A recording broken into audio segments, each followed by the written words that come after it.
বিবাহ বার্ষিকীর রাতেই সমস্ত মান অভিমান ভুলে সব বাধা বিপত্তি উপেক্ষা করে কাছাকাছি এলো রানী দুর্জয়। হ্যাঁ বন্ধুরা, আমরা এমনটাই দেখতে পাবো তোমাদের রানী ধারাবাহিকের আগামী পর্বগুলোতে।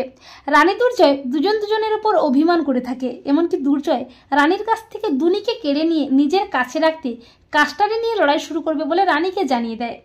দুর্জয় দুনির জন্য অনেক দামি দামি খেলনা পাঠায়, কিন্তু রানী নিজের আত্মসম্মান বজায় রেখে দুর্জয়ের দেওয়া খেলনাগুলো ফেরত পাঠিয়ে দেয়। তাতে দুর্জয়ের আরও অভিমান হয় রানীর উপর। আর বড় বৌদি দুর্জয়ের সাকসেস পার্টির জন্য উঠে পড়ে লাগে। বড় বৌদি ইচ্ছাকৃতভাবে রানীকে কষ্ট দিতে রানী দুর্জয়ের বিবাহবার্ষিকীর দিনেই ওই পার্টির আয়োজন করে, যদিও বাড়ির কেউ ওই পার্টিতে খুশি নয়। আর প্রীতম দুর্জয়কে অনেকভাবে বোঝানোর চেষ্টা করে যে দুর্জয় যেন বিবাহবার্ষিকীর দিনেই রানীর কাছে ক্ষমা চেয়ে রানীকে ও দুনিকে বাড়ি ফিরিয়ে আনে।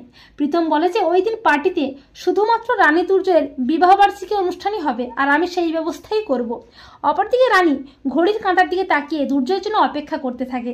আর ঠিক রাত 12টায় রানীর অপেক্ষার অবসান ঘটিয়ে দুর্জয় হাজির হয় রানীর কাছে। দুর্জয়কে দেখে রানী খুব খুশি হয়ে যায়, কিন্তু দুর্জয় রানীর উপর অভিমান করেই থাকে। রানী দুর্জয়কে বলে, দুর্জয় তুমি এসেছো, আমি জানতাম তুমি আসবে। তখন দুর্জয় বলে, তুমি ভুল ভাবছো রানী, আমি দুনিকে নিয়ে যেতে এসেছি। রানী বলে, দুর্জয় তুমি এসব কি বলছো? দুনি এখন ছোট, ও আমার কাছেই থাকবে।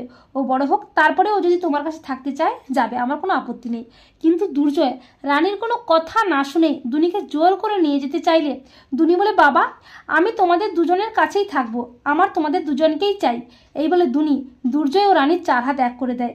আর ছোট্ট দুনির আকুল কান্নায় দুর্জয় ও রানী সমস্ত মান অভিমান ভুলে বিবাহবার্ষিকীর রাতেই কাছাকাছি আসে। তো বন্ধুরা, তোমরা এটাই চাও তো যে বিবাহবার্ষিকীর রাতেই যেন সব মান অভিমানের পালা চুকিয়ে কাছাকাছি আসে রানী দুর্জয়? কমেন্ট করে জানিয়ে দাও তোমাদের মতামতটি।